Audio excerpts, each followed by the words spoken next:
So we're back on. Give me a second, y'all. Let me check out my audio, see what my audio is at. This is crazy what's going on right now because I'm not able to see my preview. Whoa, this is crazy. No preview. I can't see nothing either. Exactly. I don't see nothing.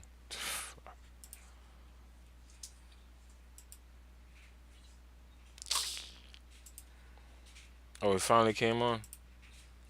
All right. I think the visual is finally up now.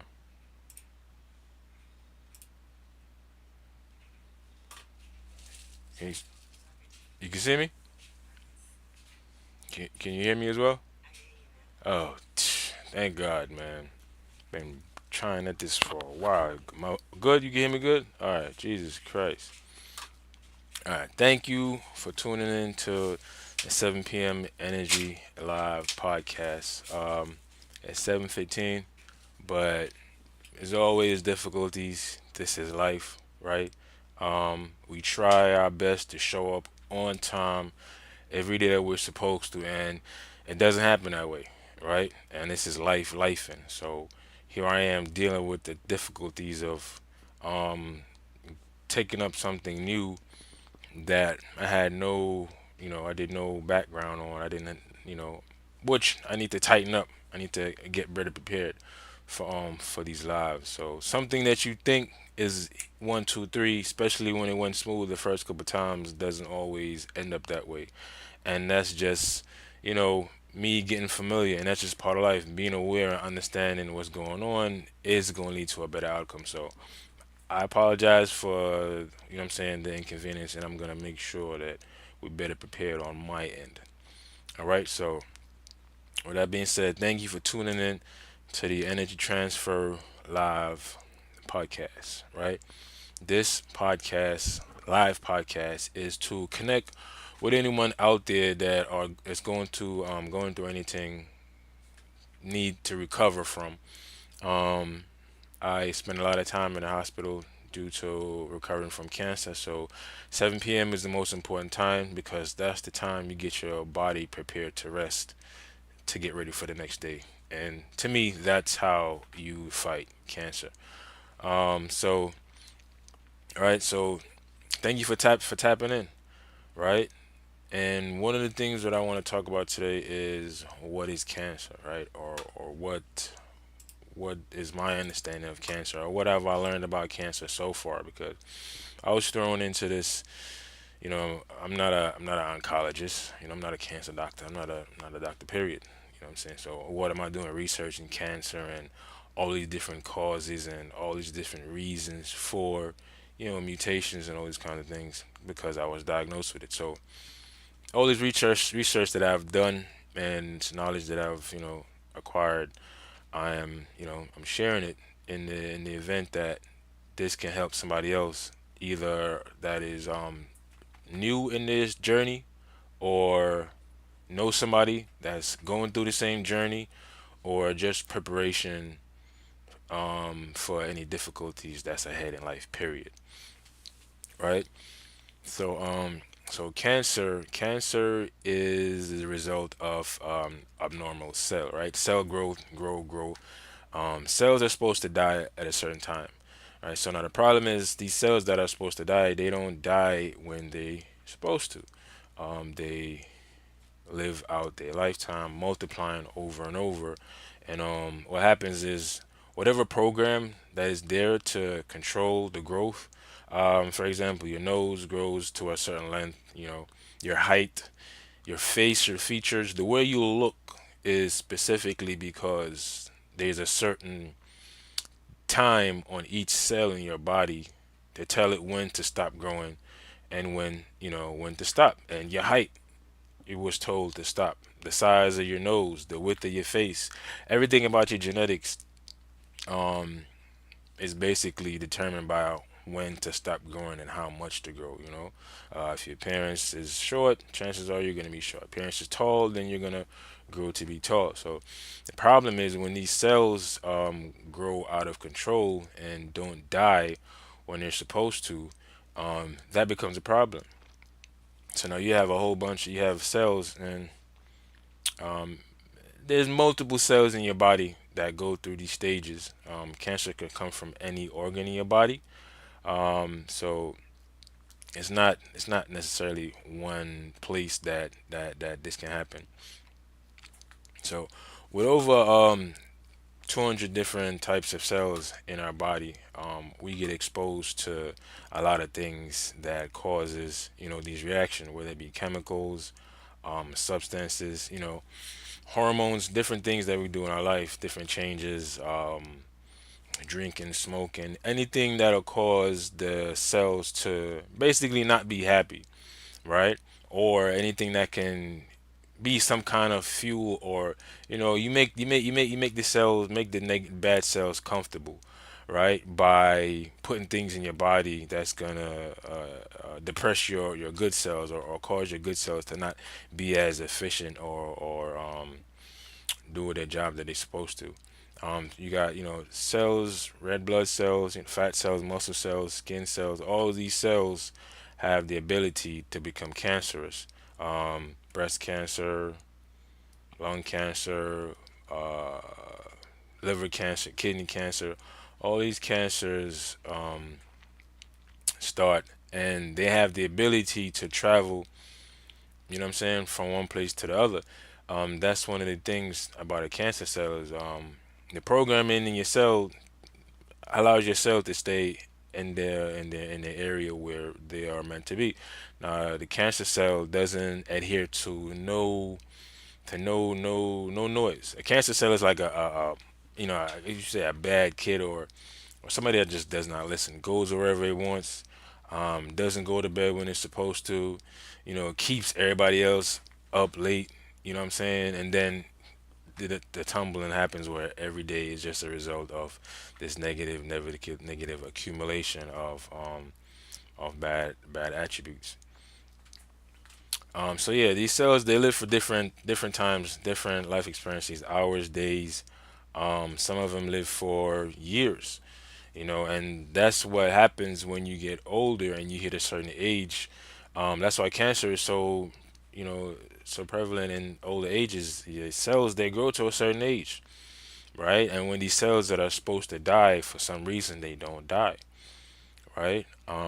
And now that they're allowed to multiply, and some of these cancer cells have the ability to send off things to stop your good cells from doing its job, right? So cancer cells not only just multiply outrageously fast and like keep going, they also depress your surrounding cells from fighting. It's like an infection that you're not able to diagnose as quick. You're not able to start treatment too early.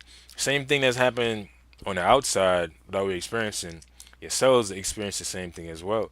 They go through the same problems trying to fight off cancer, but they can't do it because it's so fast and rapidly multiplying that that particular part of the body gets overwhelmed, and next thing you know, you have a big tumor, or the lymph nodes is packed with all kinds of mess, and you know what I'm saying, now you have to figure out what to do next. You got to find help, you got to seek help. And that's one of the main reasons why I'm doing this, is to try to get everybody to be more, more proactive.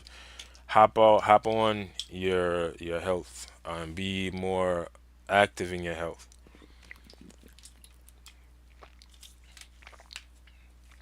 Now, these cells, as they reach the expiration date, they will acquire certain mutations, right? And the mutations is something that's necessary for a cell, because I wouldn't say necessary, but not mutation, but cell division is necessary, right? Whether it be to replace cells, or cell division is a must, right? Your blood, your blood cells, don't last forever. They have a certain expiration date. So if it isn't your body alone has to consistently make red blood cells to replenish the old red blood cells that are either got damaged or already dead because they already ran to the expiration date. Right? So you have to deal with these mutations. So these when the cells divide and they divide numerous over and over and over again, at some point in time, something happened that causes some kind of miscommunication within the cells. As this cell duplicates itself to make another identical cell, something happens with that transformation, and the cell is not identical or because of the other cell. So therefore, the information is wrong. So now you don't have the exact information to tell you when to start, when to stop, whatever be the case. So now you undergo a mutation because you're not exactly same as the cell that you originated from. Um, so mutations after mutations accumulate, and next thing you know, you have this army of abnormal cells that basically is using your nutrients in your body to make more and more cancerous cells, right? So, and that's one of the issues that I experienced in my early diagnosis, because in the beginning, my Waldenstrom, right? Waldenstrom is, I gotta follow, get correct again. Waldenstrom is bone cancer, right? In the blood, in the bone marrow, the development of blood cells led to an overproduction of a particular protein. Now, this protein crowded out the good cells in my bloodstream. So I had an overproduction of bad cells. And what happens is this overproduction of bad cells, they produce so fast, right? And they don't die, right? So it's like stacking on stacking on stacking, and then when you're when your fighters come to fight them off, they're not able to.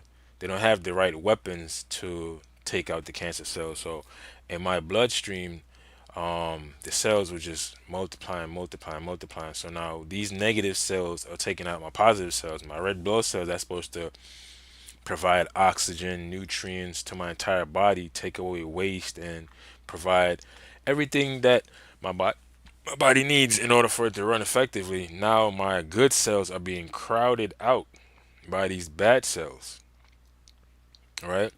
And that's the one of the problems with cancer is the overproduction of the negative cells is crowding out the good cells. Now with my cancer eventually moved from my lymph node to my pancreas, my kidney, my liver, right? These these proteins, these cells got so many was made, and it was, bombarding my bloodstream, that they started dumping. They started piling up in my pancreas, in my liver, in my kidney. That's why when I first went to the hospital, they thought I had pancreatic cancer because of the enlargement in my stomach and my pancreas. So um, these cancer, these blood cancers are able to move and are able to infect other areas of the body, and especially when they hop into your lymphatic system and you have lymph nodes all over your body, right? And once you start moving, it's gonna carry that cancer all over your body. So negative way, that's one quick way for your entire body to get infested with cancer is from having a lymphatic cancer. You can have the cancer, in a particular spot, surgically move that out right quick. Or then there's some cancers like in the lymphatic system where it's every, it's all over your lymph nodes all over your body. So and that's what I'm experiencing. All the lymph nodes that are in my chest, all my lymph nodes in my stomach, in my pelvis area, the all have been enlarged, and the ones in my pelvis area are even much, much, much so enlarged. So right now, my left leg is twice the size of my right leg because the enlargement of the lymph nodes is squeezing out everything else, right? And it's almost like this bottle of water. right? It's so much pressure that what I'm saying. There's nowhere for the for your finger to go when you push it. There's so much pressure being applied because the lymph node is enlarged and it's pushing. There's no much pressure like in my leg.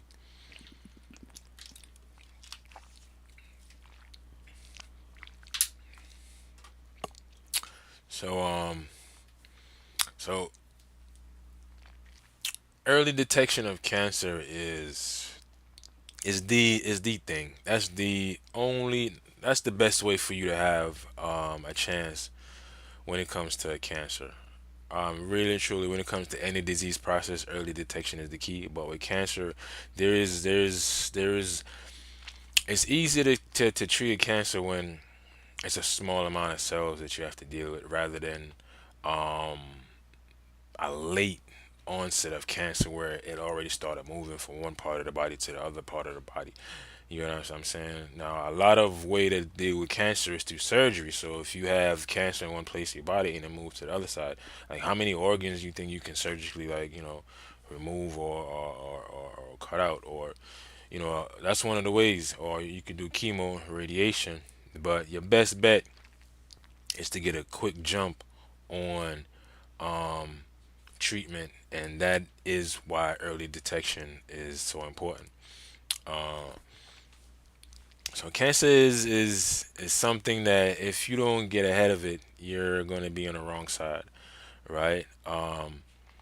Especially if it's a organ cancer. Blood cancers is about 10% of the people you know that are not here today is because of blood cancer. Now, the physical examine of your body is a way for you to able to assess to see if there is anything wrong. That's one of the first things you can do is a physical exam of your body to identify anything that's abnormal, right? The excessive growth that I'm speaking of is visual. You can see it on the skin, under the skin. You can see a enlarged organ. You can see and you can feel the pain. That's another way too. Pain and enlargement, abnormal lumps. These things you can identify yourself ahead of time, right? To help you understand what's going on and what I'm saying how to go about it. Enlarged organs or any unusual lumps that you might see.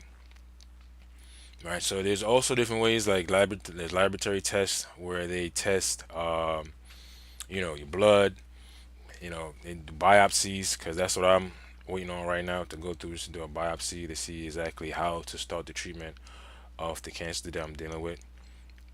MRIs, CAT scan, that's what they use to check the body to see some things you can't see or feel that's going on inside the body. It could be your lungs, your heart, um, pelvis, digestive system. These things you can't look in the body and see, so you have to go through the X-rays and the MRIs to able to, show you what's going on inside the body. And through these things, through these MRIs and scans, you're able to identify again these abnormal large growth that I speak of. You're able to identify them and you're able to see exactly where they are and how bad it is, and has it moved.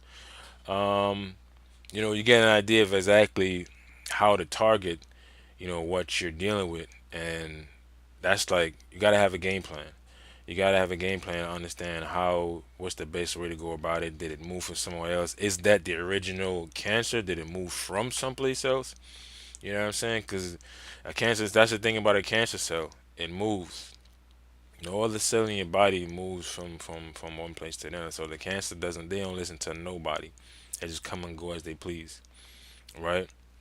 So you go through your tests, you go through your physical exam, you go through your scans, right? And then you also go through your laboratory tests, like your DNA tests, your blood and urine, um, things of that nature, to help you understand what kind of cancer it is, how to treat it, And everybody's cancer is different, so you can't. No doctor is gonna just approach you and just give you a random. They're gonna do things to help identify the problem. Now, part of the problem with my particular cancer was it was so late that I realized that I had the cancer, that there was certain things that were not done in the beginning. For example, like taking some kind of baseline, right, to see where I was at before I started the chemo. It was just like chemo had to get started now, and the cancer was growing so fast, right? That and it wasn't even just that. It's been a while, right? Before I even started treatment, it's like a couple of years, year 2 3 years maybe, that I was at a doctor, or I seen a doctor. So me telling you that you need to get checked up and you need to see doctor, I wasn't doing that, right?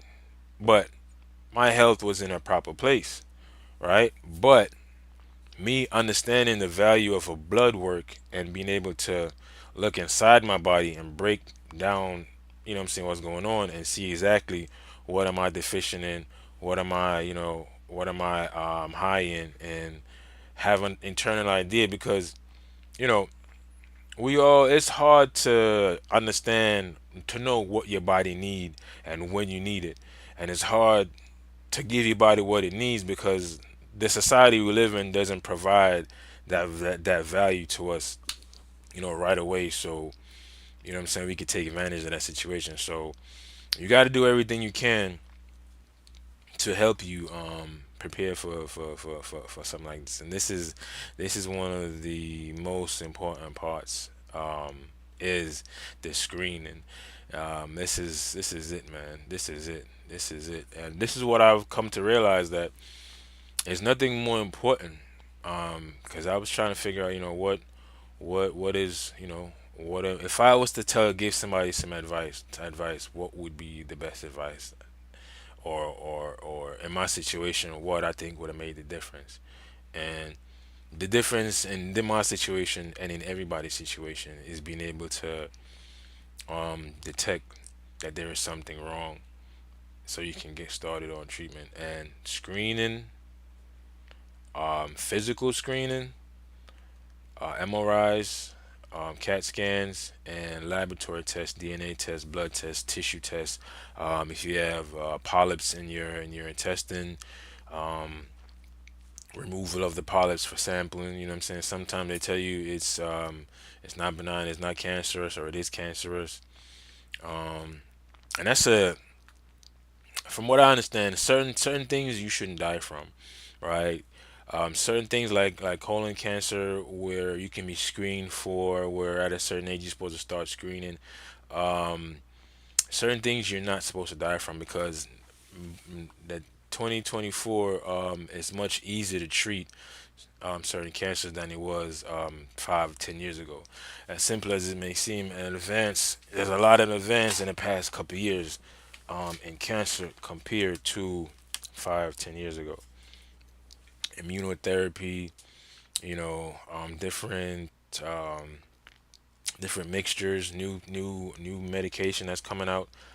So your best bet is to be on top of, because there's people out there working, what I'm saying, working hard to try to make sure that you're okay if something happens. All you have to do is stay on top of yourself, and make sure, what I'm saying, you prepare for, what I'm saying, these things that are happening, and that are going to happen. Because like I said, once your cells hit that expiration date, when it's supposed to expire, and something, what I'm saying, from outside, something from your environment, something for whatever reason in your body, and is negatively affecting that cell to either exterminate itself, or the removal of that cell, right? The removal of that cell can also be compromised, and it also can be compromised because of how you're taking care of yourself, if you're not in the proper physical, the proper health condition. So that is the one of the or the most important thing that we can do for ourselves is to understand the importance of screening, man. Understand the importance of what cancer is and how cancer develops, which, how it develops, nobody can say. Nobody really knows how. Um, you could get it, it could be inherited, it could be genetics, right? But that is I wouldn't say a small portion of it, but that is not the majority. Majority of cancer happen from being in contact with things in the environment, or um not taking the best care of yourself, because having your body in a good operating condition will allow you to fight off anything that you're going through. That would allow you to remove these bad cells.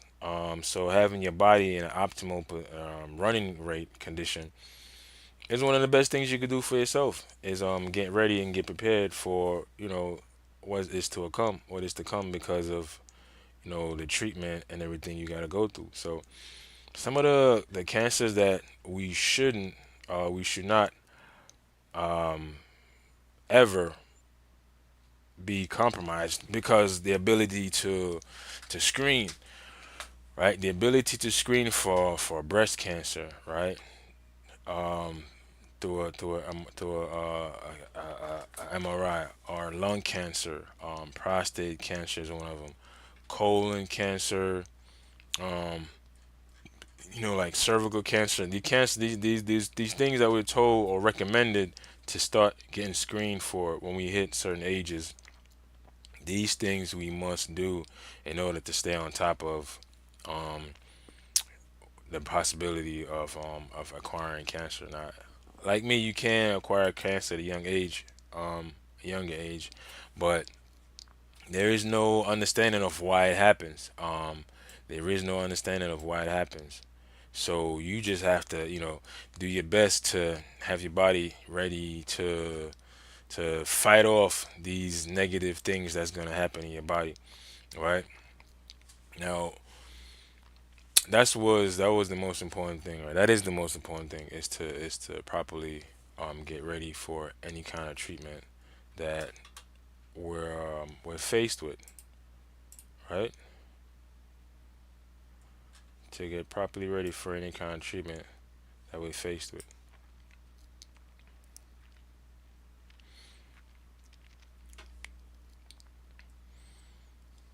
So, well, we're here because there's nothing more important than spreading awareness. There's nothing more important than sharing our experiences, so we can help somebody else going through the same thing. Um, whether it be directly you or your family or somebody that is dealing with the same issues, um, we have to, come together and help each other out, right? We gotta help each other fight, help each other, get a proper routine, right? Because it's hard to deal with cancer by yourself. So being able to get up and go, or have somebody behind you to help you along the way is very important. So whenever I talk about my situation, I don't speak you know to scare anybody, because my situation is specific to me. And you know my cancer came back in a year. A lot of people, they go on and they never see cancer again. They just go on to live a normal life. But these things that are happening to me, um just goes to show that everybody is affected differently. And I was told, even though I was going through my treatment, like, oh, you young, you're supposed to finish treatment, be back on your feet within a couple weeks. And here I am years later, only 41, but still dealing with so many side effects and the return of my cancer. So it's different for everyone, right? But your result, your result, is not may not be as severe as mine. Your result can just be, oh, okay, something was wrong. You went through treatment, wop wop wop, and everything is over. So everybody is different, and you have to be able to be willing to learn and educate yourself about your situation. Now, one of my issues currently, because my cancer is returning, is the problem that I have with the swelling of my lymph nodes, right? So, because of that, the swelling in the pelvis area, it causes me to have difficulties when I use the restroom. Now, I have to be on a specific regimen of Senna, um, stool softener, Ducalac stool softener, Metamucil, and Marilax, right? I am able to use, I'm able to use the bathroom with not much that with not that much pressure, right? So um, it works, right? Twice a day, 10 in the morning, 10 at night, and I'm having a better experience when I go to the bathroom. I'm not having these push sessions where I'm sitting on the toilet for about 10 minutes when nothing is happening because my lymph nodes are so swollen that it's blocking any kind of movement. So that is my bowel regimen, and everybody should have a bowel regimen. If you're not, what I'm saying, going to the bathroom on a daily basis, you definitely need a bowel regimen, and that might just be the first signs of there might be complications in the future. Um, Whether it be, because of your how you eat, why you're not going so often, but that can be a reason why there can be complications in the future, and that's one of the first signs. The first signs that you could look for cancer is the enlargement. Most of your organs are kind of in the same place, right? In your stomach, kidneys, liver, stomach, everything is kind of in the same place. So once anything starts to enlarge themselves, right, then you're gonna see swelling. You're gonna see a difference, and you're gonna feel the difference. So paying attention to your, what I'm saying, your bowel movements, and that is like one of the most important thing you can do for yourself is understanding, you know, your body system and coming up with a strategy to ensure that you eliminate your system completely, right? And you don't end up um, going back through the same problem. So you have to keep that system, right? Keep it going consistently. And you emptying your system would also help with a lot of things, especially toxicity. There's so much toxicity can develop from, not proper elimination um, of your bodies, right? So I figured out, what I'm saying, exactly how, and that also helped me figure out why in my first experience with cancer was so difficult was because of the swollen lymph nodes, was because of that pressure. So that is one of the most important thing is to understand that your digestive system needs to work. That is the most important thing. It needs to be working and work properly. So if there's anything wrong, any kind of issue you feeling, you must get on top of it. You must check it out. You must address it. And sometimes you could just look and say, okay, I've been eating a certain kind of way for the past 2 weeks. Oh, this is why I feel like this. So let me change this things that I'm doing or these patterns that I'm eating like, and the way you feel about yourself should change. Now, if you change that and you still feel a certain way about yourself, then you need to get checked up. Then you need to get processed because that is one of the most simplest way. The pain that you feel arrive from any area that comes from any enlarged lumps or anything you feel. That pain and the interruption or the inconsistency in any bowel movement. Those are the two main factors that I use to identify, or what I have used to somewhat pre-diagnose myself of my cancer, because I knew my cancer came back before my oncologist did. I knew the pains that I felt the first time. I knew the signs that I experienced. I knew before my oncologist did that my cancer came back. Now he was able to tell me exactly where, right, and how severe. But as far as knowing, I knew before in my oncologist. So the same way you are able to identify that where something is wrong before anybody can, and that's your superpower. That's how you take back time, because The time the cancer took from you, the cancer was building in your body. Months, years, whatever, weeks. Cancer been building in your body. You ain't even know. So now you have the upper hand, right? And you have the upper hand at knowing what's going on. By the signs that you feel something is wrong, you have to rush and do something about it so you can equal the playing field to give you a chance to give yourself a chance at life. And from some of what I research that I've done, they say that if your cancer, if you have a cancer or organ cancer, and it moves from one place to the other, and you're not able to properly remove that cancer from the place that it has moved to, your chance of ridding off that cancer is not good, right? So if a cancer got started one place and then metastasized, it moved to somewhere else, right? The quicker you can get to it and boom, boom, get that out of here, your best chance. The longer you wait, right? If that cancer moved to somewhere else and got to the point where it then developed and honed in, you're gonna have a hard time because it's gonna be hard to surgically, remove that said cancer because it's gonna be everywhere. It's gonna be too late, right? It's gonna be way too late. So that's what we have to do is provide ourselves help and provide ourselves a chance in this situation that everybody is gonna go through.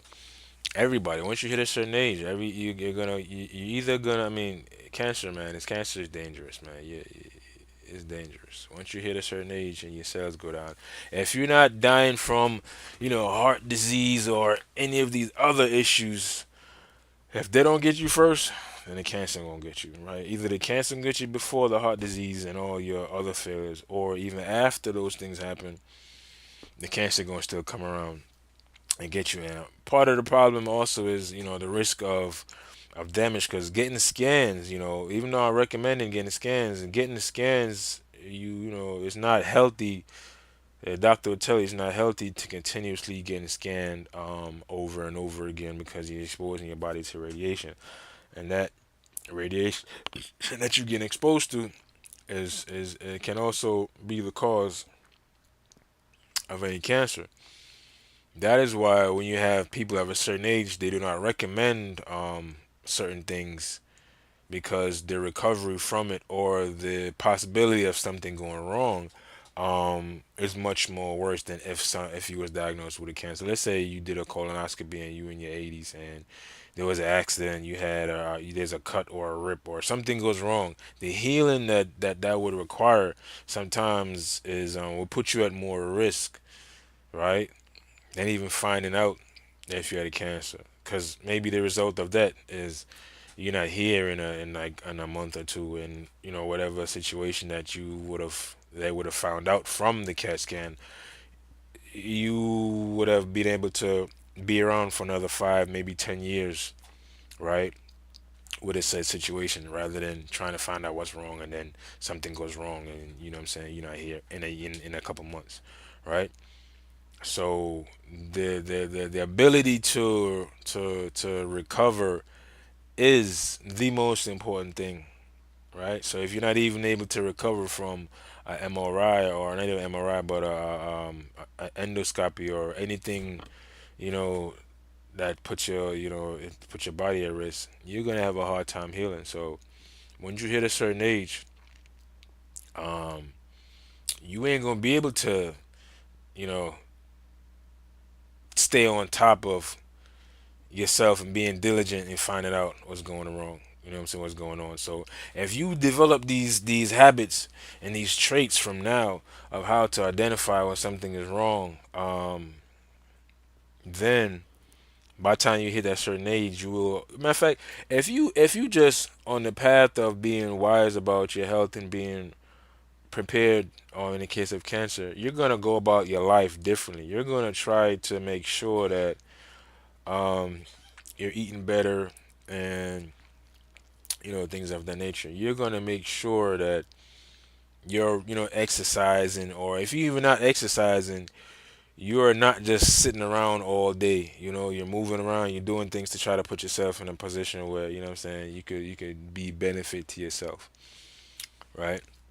So, you know, they always say exercise is important. I think exercise is very important. You know, being able to pump that blood all over your body is very important. That's one of the things that I used as a key during my rehab was the ability, my body's ability to return blood. Right. When I had my home nurse came, I think every week. Right. She came.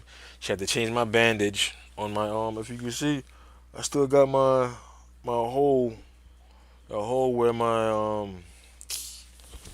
tube was. So my nurse would come every week and change my tube.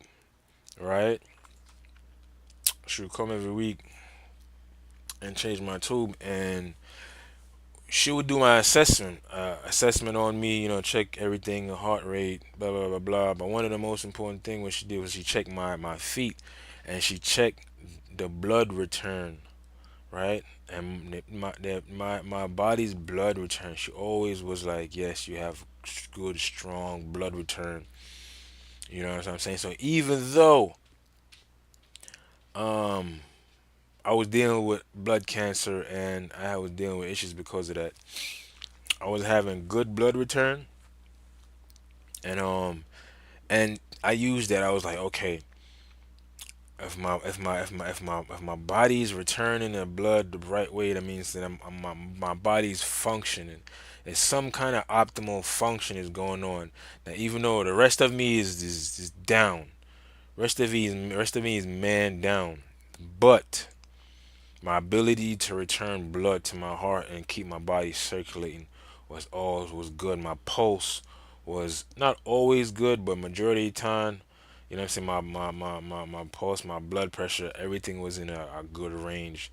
And I used that as a sign, right? So a good heart, a good blood flow, good return, you know what I'm saying, that was important, is and was important to my recovery and feeling that, you know, I could do this, you know, cause it was months and months of you know, nothingness, just in this pause where you just have to wait. You can't do nothing. You can't lift nothing. You know, you just have to sit in a bed for a year and pretty much almost waste away. You waste away. You lose all your muscle tone. You know, joints start getting weak. You know, it's difficult to get up out the bed. You know, basically a bed potato. You know what I'm saying? You just everything is bad. Joints is hurting, right? For a whole year. That's how I was. So the only thing positive or kind of like kept me going was knowing that my cardio, my blood return. She used to always say, "Oh, your blood return is so strong. Your blood return is so good." And so I used to always use that. I was like, "All right, good. So as long as this and this and this is going well, then I got a chance." You understand what I'm saying? I got a chance. And you know, I was eating what I was supposed to, so it wasn't a lot of help that I could have provided for myself, except staying positive, man, and staying positive because it wasn't a lot to eat. You know, it wasn't a large appetite, but I did have appetite. You know what I'm saying? I was lucky enough to have a wife that can cook. You know what I'm saying? She can make anything taste good. You know what I'm saying? So I was able to always eat. I know a lot of people that say they lose appetite. They can't eat. You know what I'm saying? Because, and then that's another thing. The things that you're used to eating prior to cancer, you can't eat post cancer. So if you're somebody that, you know, was wild when it comes to eating, you know what I'm saying, a lot of carbs and, you know what I'm saying, certain things, pizzas and a whole bunch of burgers and stuff, you know, and then again, those burgers, you got that good beef, you know what I'm saying, or you got that old sit in the shelf for 2 3 years beef, you just gonna heat it back up and eat, you know what I'm saying. One of the things I learned about cancer before, you know, years ago, in certain places there's no cancer, right? In certain places in Africa, there's certain places in these continents where there's no presence of no kind of cancer. Eskimos, they don't know what cancer is up there. These places don't know what cancer is. So, eating meat does not give you cancer. You understand what I'm saying? Even eating carbs does not give you cancer, right? Cancer, from what I understand, is caused by, things in the environment and you putting things in your body over a period of time that negatively affects your body. It's not benefiting your body, right? So from the inside, you're suffering because you don't have the right nutrients, and from the outside, you're suffering because you're in this environment where there's so many things um, around. I live in New York, all right? Trade Center. It happened. A lot of people got sick from inhaling all of those things that were floating around because of the buildings fell. Now, it comes down to as simple as anything man-made, you need to be cautious about because those things that are in a package, they're in a package is for a reason. Okay, man made it and put it into a package, right? That building you see, right? It fell. Man made it. So when it fall, the things that it's made of, it's not good for you. You know what I'm saying? So that just goes to show you how your environment, right? With all of the detox and with all of the fumes and the things that comes from, engines and things of that nature, all the pollution that's in the atmosphere, you know what I'm saying, along with the debris and all of that stuff, is bad for you. You know what I'm saying? So when you're not, well, so this is the environment. When you're not eating properly, right? Your inside is suffering, and your environment is already constructed in a way where, if you're not careful, if you was in Manhattan during 9/11, I pray that you're okay today. You know what I'm saying? So the environment has a very big effect on you, right? So you put that together with, what I'm saying, how you eat, you have a reason why, what I'm saying, things happen and you become cancerous. But these countries, these continents, um, now more and more of these places are becoming, positive for more and more cancer. And obviously it's because of, the change in lifestyle per se. Either when you had the people in the villages, that was eating from the animals, eating from the earth, they had no cancer. You know what I'm saying? They had no cancer. Eating meat does not give you cancer.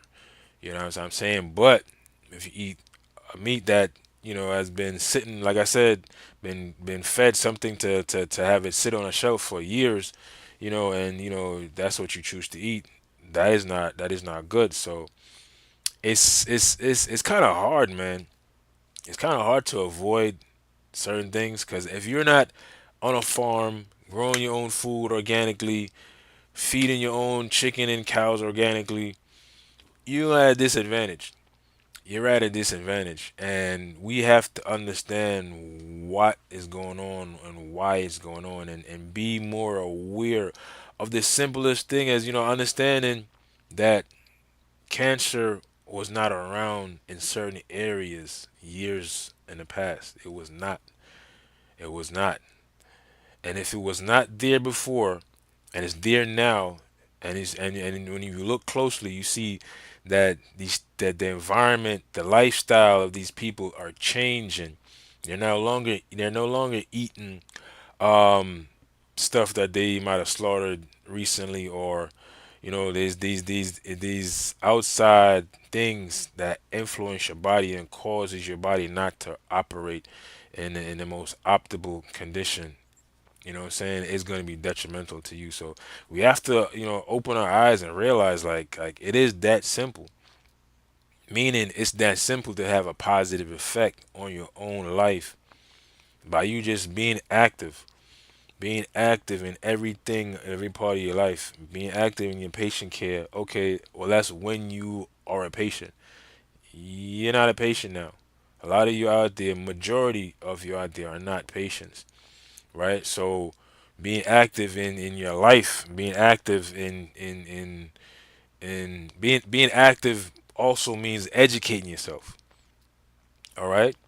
Educating yourself with, you know what I'm saying, what's going on in your life, right? So when it comes to cancer, I don't expect you to educate yourself on cancer. Allow me to do that for you, right? But as far as understanding how your body works, everybody needs to understand what your body needs, why your body needs it, and how often your body needs it. You need to understand your vitamins. You need to understand your minerals. You need to understand where to get it from. You know what I'm saying? You need to understand how much of these things your body need, so you don't stress your body, right? One of the problems that can occur is if if you do the same thing over and over and over again, you stress a certain part of your body, right? Um, it's gonna be issues because of you stressing stressing a particular part of your body. If you're an overeater, right? If you're an overeater, guess what? Your intestines is gonna be getting used 24/7. Your body is not programmed for you to be digesting food all day, every day, all day, every day. Nah, that's overworking of your body, right? You gotta do things. You know what I'm saying? At that point in time, you gotta give yourself a chance by exercising and getting rid of the waste and the byproducts. You know what I'm saying? You eating it's you eat organic or proper, you have to get rid of the waste, right? Even if you're eating great, waste you need to get rid of. So if you're not properly getting rid of waste, even if it's from good things, you're in a bad situation. So imagine you're eating negatively and you're not getting rid of waste. You know what I'm saying? The chances of you know what I'm saying, having an issue is very high. You know what I'm saying? So that thing that's the takeaway for today is being active, not in your patient care because a majority of us are not patient, but being active in our life, being active in, going out, going for a walk. I don't know what causes people to fall into certain trends when they reach a certain age. But as you get older, you have to stay active. You gotta find a reason um to stay active. And what I'm realizing, not what I realize, but what's obvious is, your grandkids, you know what I'm saying? Your grandkids, if you old, you got grandkids, your grandkids is gonna keep you active. You know what I'm saying? Hopefully you can, you know what I'm saying, still keep up with them. But you at home sitting, you ain't doing nothing. Grandkids come around, you gotta, you're forced to keep up, run around. You know what I'm saying? Little things like that can make a big difference on your life and your outlook. Being able to move around and be active, like that is, like I said, I don't know. I'm only 41, so as I get older, 45, 50, 55. You know what I'm saying? I pray that I am as active as I am now. I pray that I'm even more active than I am now because there's much more I could be doing for myself um, that I'm not doing now. There's plenty more. There's always much more that we could be doing, but there's a lot to be thankful for, and to be thankful for, you know what I'm saying, for what you have or are doing so far is better than nothing. You know what I'm saying? You might not be doing what you think you need to be doing, but you're doing something, and eventually you keep getting up, showing up every day, you're gonna try something different. Or, you know what I'm saying, somebody might come along that give you that push you need. And this is what I'm trying to provide is that extra push that you might need to get up out of bed in the morning. You know what I'm saying? You had a procedure today, you know, hey, you needed it, you got it done. You had to get an MRI, or you had to wait downstairs for 2 hours for a CAT scan or whatever. And you gotta wait another 2 hours to get brought back to your room. You're just laying there, no control or nothing. Stay positive. You know what I'm saying? You're alive. things are going to get better, right? Stay locked in. And if you can't stay locked in, then you tap in. You tap into this live because this is why I do it.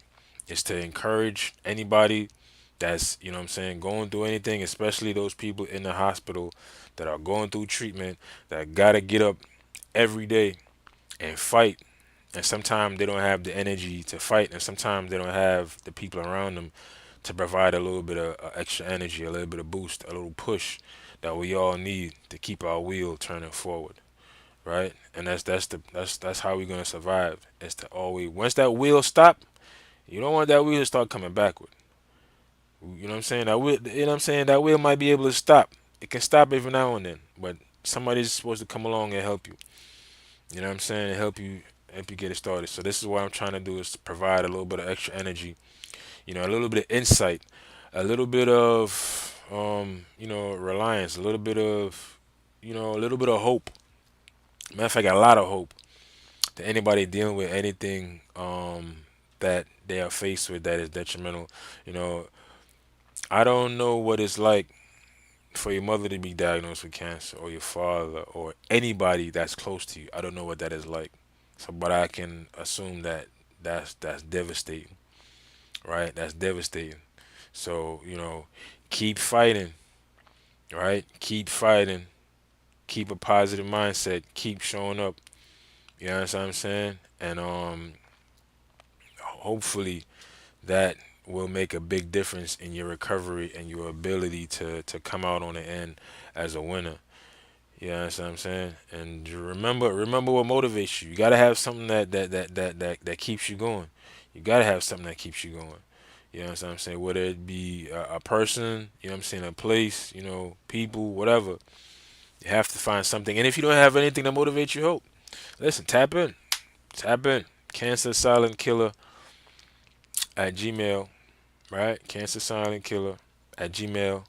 Um, Send me message, whatever. Let me know. Talk to me.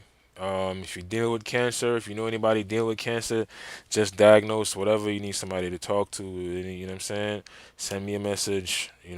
I'm blessed to be alive, right? So whatever I can do to help anybody else go through this process, or whatever I can do to help, you know what I'm saying, is my purpose, because it took me, I received up to 83 blood transfusion to keep me alive so I could finish my chemo treatment, right?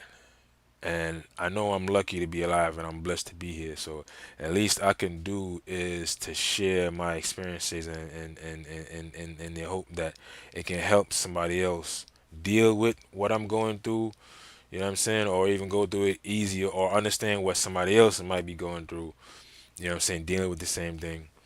You know what I'm saying? Because I know there's multiple different angles that, that this disease affects. And I'm dealing with my end, and I see how it affects my family, and I see how it affects, and I'm telling you, man, I feel I feel for them more than I feel for myself. I feel like, wow, it's so hard for you, cause think about it, you're still alive. You have to be reminded of the fact that of how the situation is. So this is what I'm thinking. If something happens to me, that sorrow and pain that I see in front of me, you might be experiencing that on a daily basis. You know what I'm saying? This is from somebody dealing with it, looking at the family member, and how it affects them. You know what I'm saying? So as a cancer fighter, as somebody deal with the cancer, it doesn't affect me, and I can't see what my wife, what my mother, or my kids is going through. But I know it's hard, and I can see it, and they try not to show their emotions around me, and I appreciate that, because they know how that has affected me, or from the past. Because even when I got diagnosed the first time, I haven't really dealt or dwelled, on my situation. My way of dealing with it was to just continuously moving forward, because there's so much baggage behind me of all these blood transfusions that I had, of how long it took me to finish chemo, the fact that I didn't finish all my treatment, the fact that my immune system died from my first chemo treatment and it's still, low to this day. All those things, reminded me, basically why I should be happy I'm still here. It's overwhelming, right? And in order for me to cope, and the worst part about my diagnosis is I was diagnosed at 38. Most doctors cannot promise you another 40 years. You know what I'm saying? And I was upset at that. I was upset. I was really upset that my doctor couldn't tell me the things that I need to do and not to do in order to figure out how am I gonna be around for the next 40 years. And the reason because of that is cancer is so hard to figure out. Cancer is so hard to fight that you can't promise. You can't promise nobody anything. You just gotta, hope that everything works how we plan it to, right? That's all you can really hope for is things work as you plan it. So, you know, being showing up, man, showing up, and that's what I try to do every day. Listen, these live when they start off, here and there, it's bumpy, but we always finish strong, and that's the goal. That's the goal of tonight's live. Is we started. It's 8:14. We started at 7:15 after 15 minutes of trying to get the audio straight. Da da da da da. Now that it happened, we were still able to get our hour in. You know what I'm saying? We showed up even though we was late. We stayed on even though we was late, and we finished our hour live even though we was late and we had difficulties. Right? So that's just a part of it, a small part of it, but that's one of the most important part is the ability to show up, and that's what I'm trying to do is encourage and empower everyone. You know what I'm saying, to show up tomorrow. And this is, this I always say this is most important because everything is important. This is the most important. Everybody do not is not lucky to wake up every day. You understand? Everyone on the face of this earth is not blessed to get up, wake up every day, and it's not because of age. You don't gotta be old and die. You know what I'm saying? Young people die too because of no reason. You know what I'm saying? So the ability to get up every day, you know what I'm saying? As it might be a small thing, you might not realize or acknowledge or appreciate it. You know what I'm saying? But being able to rise every day and show up to fight, is what it's all about. So, like I said, everybody's not lucky enough, you know what I'm saying, to wake up every day. So, if you able to wake up tomorrow, you know what I'm saying, you're able to wake up tomorrow, you are blessed, right? Like I said, we started off shaky, but we finished strong. But all we ask is to be able to show up. All we ask is the ability to wake up the next day, and we'll do the rest. All you gotta ask for is to wake up and do the rest. All right. So I thank you for tuning in. Um, like I said, this live is to empower and help you rest good tonight so you can, your body can recharge, your body can utilize all the medicine that it's getting, your mind is in a positive state, so when you get up tomorrow you can make the most out of the day. Everything starts here, right? Everything starts here. Your body responds to your mind. So stay in a positive state of mind, everybody. Today's Friday, November 28th. Happy holidays, for everybody that enjoyed Thanksgiving. That's a special, it's a special holiday, especially if you was able to go visit your family. Some of my families visit other family members. It's a beautiful thing, and Thanksgiving is one of the holidays that, you get to really appreciate family. And, hopefully we see everybody every year, but we know you know, that's not reality. So if you're blessed to wake up tomorrow, you know what I'm saying? You know what I'm saying? That's the goal. Is to wake up tomorrow. To this Friday, the 29th. We're gonna be live again Monday, right? That'll be, you know what I'm saying? I think that'll be the beginning of December. You know what I'm saying? And we're gonna keep showing up as always and try to provide some kind of assistance, man. As long as I'm here, as long as I'm breathing, there's blood running through my veins. I'm gonna try to come here and go live. You know what I'm saying? And try to give you that energy live. The reason why I'm live is so you can see this live. You understand what I'm saying? At 7 p.m. you can see this as it happens. All right. So thank you for tuning in. We'll be here Monday again. You know what I'm saying? And enjoy your weekend. All right.